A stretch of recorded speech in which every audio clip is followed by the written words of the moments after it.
নীতিশ বিদায়ের অঙ্ক কষছে কংগ্রেস। ২-৩ দিনেই চূড়ান্ত আসন রফা। ছট পুজোর পরে প্রচারে ঝড় তুলতে চাইছে জোট শিবির।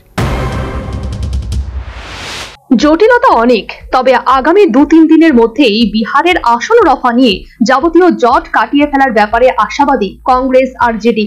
আসন রফা চূড়ান্ত হওয়ার পর সে রাজ্যে প্রচারে ঝড় তুলতে চলেছে কংগ্রেস সহ ইন্ডিয়া জোট।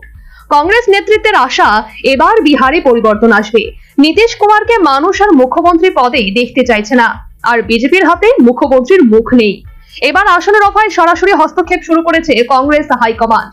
অসুস্থতা নিয়েও কংগ্রেস সভাপতি মল্লিকার্জুন খার্গে নিয়মিত সব শরিকদের সঙ্গে যোগাযোগ রাখছেন।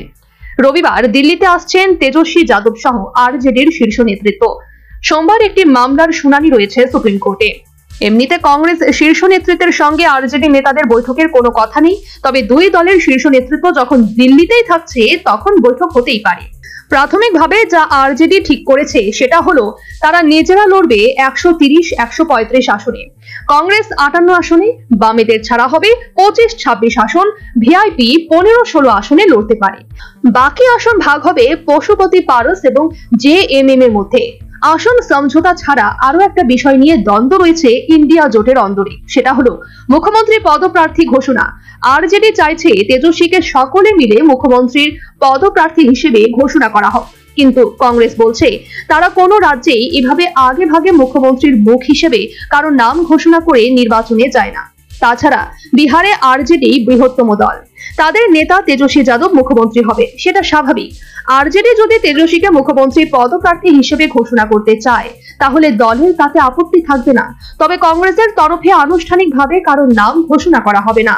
ইন্ডিয়া জোট চাইছে দিওয়ালির আগে আসন রফা এবং মুখ্যমন্ত্রীর মুখ নিয়ে জটিলতা মিটিয়ে ফেলতে।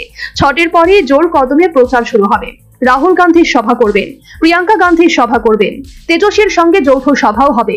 কংগ্রেসের আশা, মুসলিম যাদবদের পাশাপাশি এবার দলিত ইবিসিদের একটা বড় অংশ মহাজোটকে সমর্থন করবে। তাছাড়া প্রিয়াঙ্কা গান্ধীর প্রচারে মহিলারাও আকৃষ্ট হতে পারে মহাজোটের দিকে। কংগ্রেসের আশা, নীতিশ কুমারের ভবিষ্যৎ নিয়ে ধোঁয়াশা থাকায় তার সমর্থকদের একটা বড় অংশের ভোট এবার পড়তে পারে কংগ্রেস তথা মহাজোটের খাতায়। ইতিমধ্যেই বিহারের ভোট ঘোষণা হয়ে গিয়েছে, প্রথম দফার মনোনয়ন পর্ব শুরু হয়ে গিয়েছে। এখনো আসন রফার জট খুলতে পারেনি ইন্ডিয়া জোট, যা নিয়ে কটাক্ষ ছুড়ছে বিরোধীরা। এবারের আসন রফায় জটিলতার অন্যতম কারণ জোটে নতুন শরিকদের আগমন এবং বামেদের বাড়তি আসন দাবি। এবার ইন্ডিয়া জোটে যোগ দিয়েছে মুকেশ সাহানির ভিআইপি এবং জেএমএম এর মতো দল। তাছাড়া এবার বামেরাও বেশি আসন দাবি করছে তেজস্বীর কাছে। বাম নেতৃত্বের দাবি, গত 29টি আসনে লড়াই করে 16টি আসনে জয়ী হয় তারা, অর্থাৎ স্ট্রাইক রেটে সকলের থেকে এগিয়ে। গতবারের 29-এর বদলে এবার 40টি আসন দাবি করেছে বামেরা। National bureau report, news vanguard.